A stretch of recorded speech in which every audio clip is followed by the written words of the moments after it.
Hello students, हम exercise 9.2 complete कर चुके हैं। तो आगे देखेंगे अब 9.3 एक्सरसाइज। 9.2 एक्सरसाइज में हमने प्रमेय की हैं दो। एक तो ये है कि एक ही आधार और एक ही समांतर रेखाओं के बीच स्थित समांतर चतुर्भुज क्षेत्रफल में बराबर होते हैं। यदि दोनों आकृतियां समांतर चतुर्भुज हैं तो इन दोनों के क्षेत्रफल बराबर होंगे। और एक प्रमेय की थी हमने, यदि एक ही आधार और एक ही समांतर रेखाओं के बीच एक त्रिभुज हो और एक समांतर चतुर्भुज हो, तो ये त्रिभुज है और ये समांतर चतुर्भुज है, तो त्रिभुज का क्षेत्रफल समांतर चतुर्भुज के क्षेत्रफल का आधा होता है। एक प्रमेय और है, यदि एक ही आधार और एक ही समांतर रेखाओं के बीच में दो त्रिभुज बनी हो। इस आकृति में दो त्रिभुज हैं, ABC और DBC। ये दोनों त्रिभुज एक ही आधार BC पर बने हैं और अगर मैं इनके शीर्ष मिलाऊं तो ये एक ही रेखा के ऊपर स्थित है, A और D दोनों, और वो रेखा BC के समांतर है। तो एक ही आधार और एक ही समांतर रेखाओं के बीच जो त्रिभुज बनते हैं वो क्षेत्रफल में बराबर होते हैं। तो यहाँ पर जो दोनों त्रिभुज हैं, एरिया ABC बराबर एरिया DBC। इस प्रमेय को हम यहाँ सिद्ध नहीं करेंगे। हमने समझना है कि जो दोनों आकृतियां हैं, हम यहाँ समझ सकते हैं कि क्षेत्रफल कैसे बराबर होगा इनका।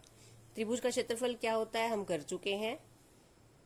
त्रिभुज का क्षेत्रफल बराबर 1/2 गुना आधार गुना ऊंचाई।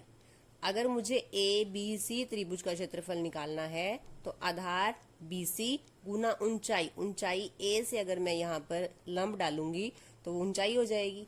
अब मैं निकालूंगी DBC का क्षेत्रफल, 1/2 गुना आधार, आधार इस त्रिभुज का भी क्या है BC, और ऊंचाई कहाँ से निकालेंगे, D से यहाँ तक मापेंगे। A से यहाँ तक मापो और D से यहाँ तक मापो तो ऊंचाई बराबर होगी, क्योंकि हमें पता है कि दो समांतर रेखाओं के बीच, इनके बीच की दूरी हमेशा बराबर होती है। चाहे आप यहाँ से यहाँ तक दूरी माप लो, चाहे यहाँ से यहाँ तक, अगर रेखाएं दो समांतर हैं तो इनके बीच की दूरी हमेशा बराबर होती है।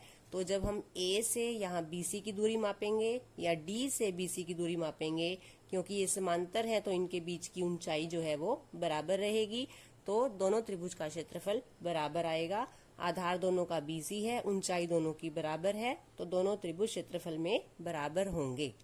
आगे देखते हैं। यहाँ मैंने एक त्रिभुज ली है ABC। अब इधर देखेंगे, ABC त्रिभुज में मैंने A शीर्ष को BC के मध्य बिंदु D से मिलाया। D जो है BC का मध्य बिंदु है, तो जो AD भुजा है उसका नाम होगा माध्यिका। तो माध्यिका क्या होती है, जो एक शीर्ष से सामने वाली भुजा के मध्य बिंदु पर मिलती है और ये सामने वाली भुजा को दो बराबर भागों में बांटती है। तो जो BD है और DC है वो भुजा बराबर है। और ये AM क्या है, A बिंदु से मैंने सामने वाली भुजा पर लंब डाला है। यहाँ पर ये कोण 90 डिग्री का है। तो जो AM है वो शीर्ष लंब है। त्रिभुज ABC में AM शीर्ष लंब है, AD माध्यिका है। आपको दोनों में फर्क समझना है। जो सामने वाले शीर्ष से भुजा पर लंब डाला जाता है उसका नाम क्या होता है, शीर्ष लंब। तो AM का नाम क्या होगा, AM। यहाँ पर क्या है, शीर्ष लंब।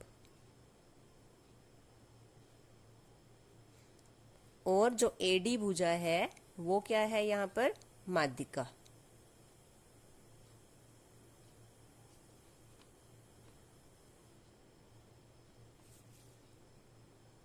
दोनों में फर्क समझना है आपको। लंब यानी यहाँ 90 डिग्री का कोण बनेगा और AD माध्यिका है, इसका अर्थ क्या है कि DBC का मध्य बिंदु है।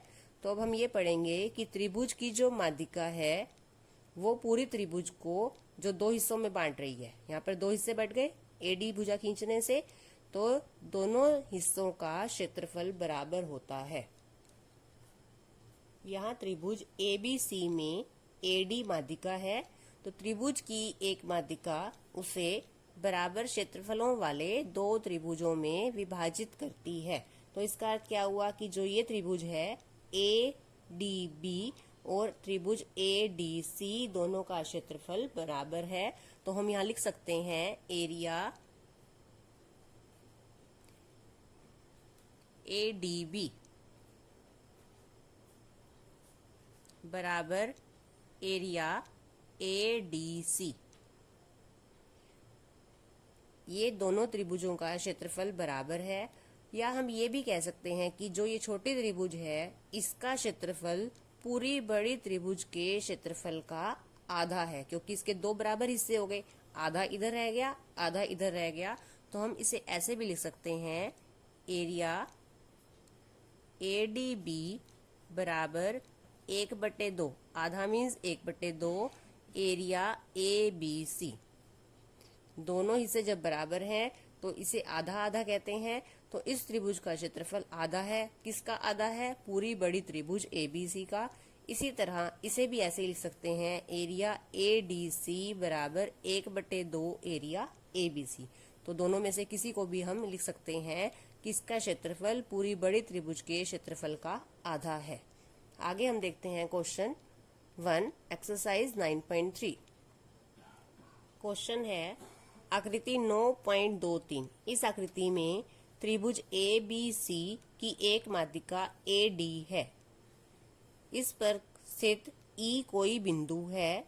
दर्शाइए एरिया ए बी ई बराबर area A C E.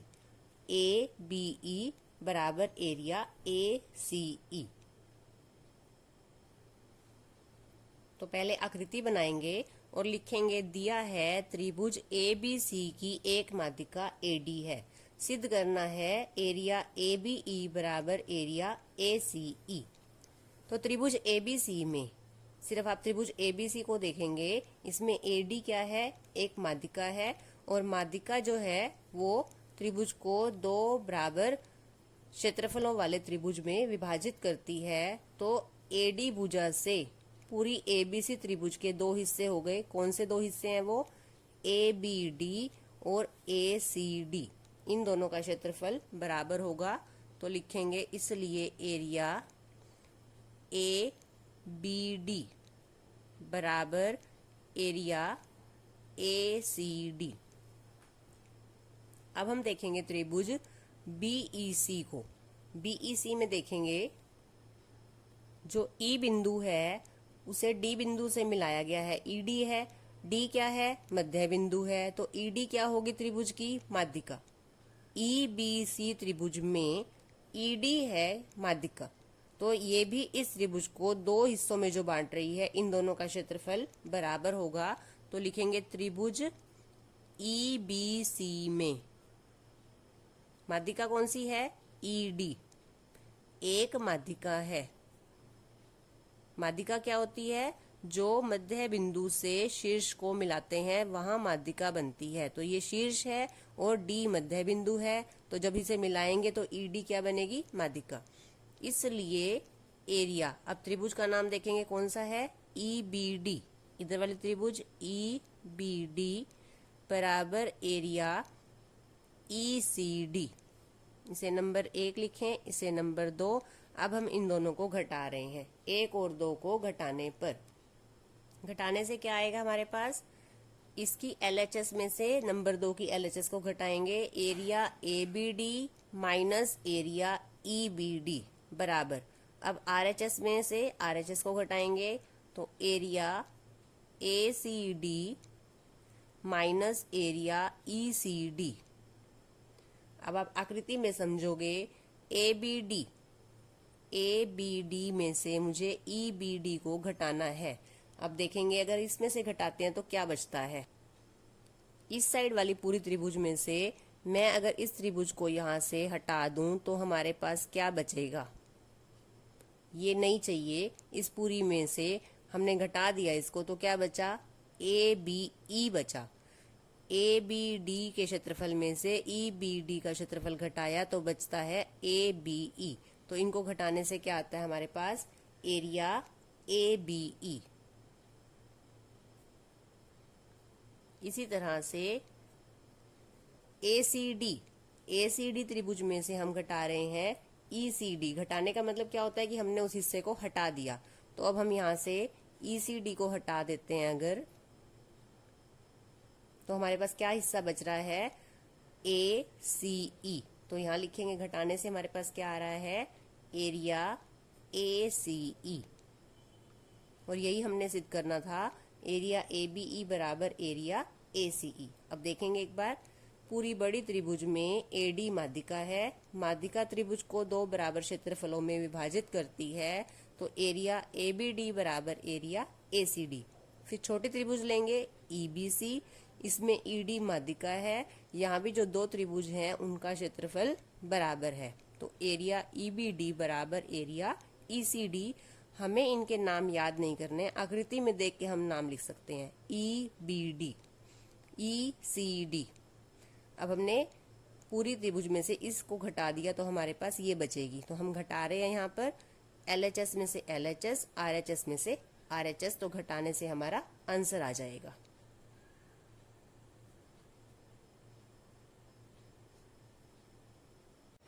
Next question देखते हैं।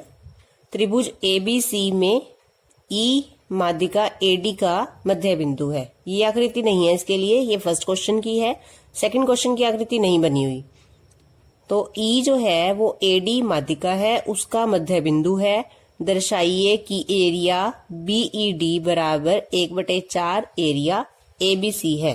तो सबसे पहले हम इसके लिए आकृति बनाएंगे। ABC त्रिभुज बनानी है, उसमें AD माध्यिका है और EAD का मध्य बिंदु है। त्रिभुज BED हमने जो सिद्ध करना है, एरिया BED बराबर 1/4 एरिया ABC। तो देखते हैं इसको। सबसे पहले हम लेंगे बड़ी त्रिभुज ABC जिसमें AD माध्यिका है, उसमें माध्यिका जो है वो पूरी त्रिभुज ABC को दो बराबर क्षेत्रफलों वाले त्रिभुज में विभाजित करती है। तो ये त्रिभुज है हमारे पास ABC, इसे देखेंगे और फिर माध्यिका AD को देखेंगे जो इस त्रिभुज के दो भाग कर रही है और उन दोनों भागों का क्षेत्रफल बराबर है।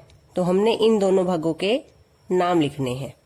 तो क्या लिखेंगे हम यहाँ पर कि एरिया ABD किसके बराबर होगा, पूरी त्रिभुज के क्षेत्रफल का आधा। तो यहाँ पर क्योंकि हमने इस तरह से सिद्ध करना है 1/4 एरिया ABC, तो हम यहाँ क्या लिखेंगे, त्रिभुज ABC में AD एक माध्यिका है। ये हमें हर बार बताना है कि वो माध्यिका है, इसलिए क्या होगा, एरिया, एक हिस्से का नाम लिख लेते हैं इधर, ABD बराबर 1/2 एरिया ABC। इस तरह से हम लिख सकते हैं कि छोटी त्रिभुज का क्षेत्रफल आधा हो गया। अब हम ले रहे हैं त्रिभुज कौन सी, इस साइड वाली ABD।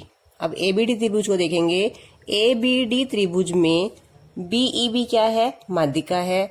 यहाँ पर BE माध्यिका क्यों है, क्योंकि E जो है वो मध्य बिंदु है, तो BE जो है माध्यिका है इस त्रिभुज की। अब माध्यिका क्या करती है, त्रिभुज को दो बराबर क्षेत्रफलों में विभाजित करती है, तो इन दोनों त्रिभुजों का क्षेत्रफल बराबर है। इसका मतलब जो त्रिभुज है BED, इस त्रिभुज का क्षेत्रफल आधा है, किसके, ABD के। तो लिखेंगे त्रिभुज ABD में BE एक माध्यिका है,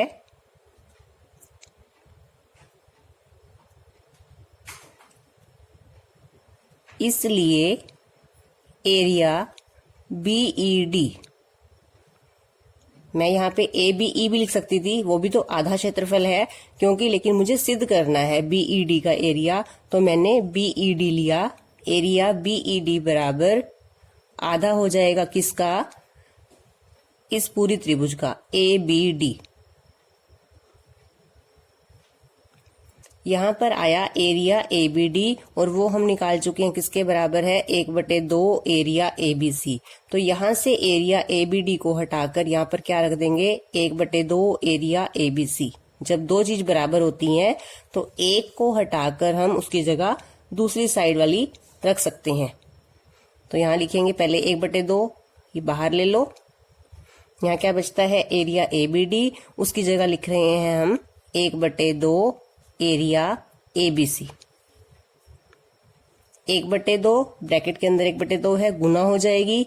1/2 की 1/2 से गुना करेंगे तो क्या आएगा, 1/4 एरिया ABC। एरिया BED बराबर 1/4 एरिया ABC, यही हमने यहाँ पर सिद्ध करना था। एरिया BED बराबर 1/4 एरिया ABC।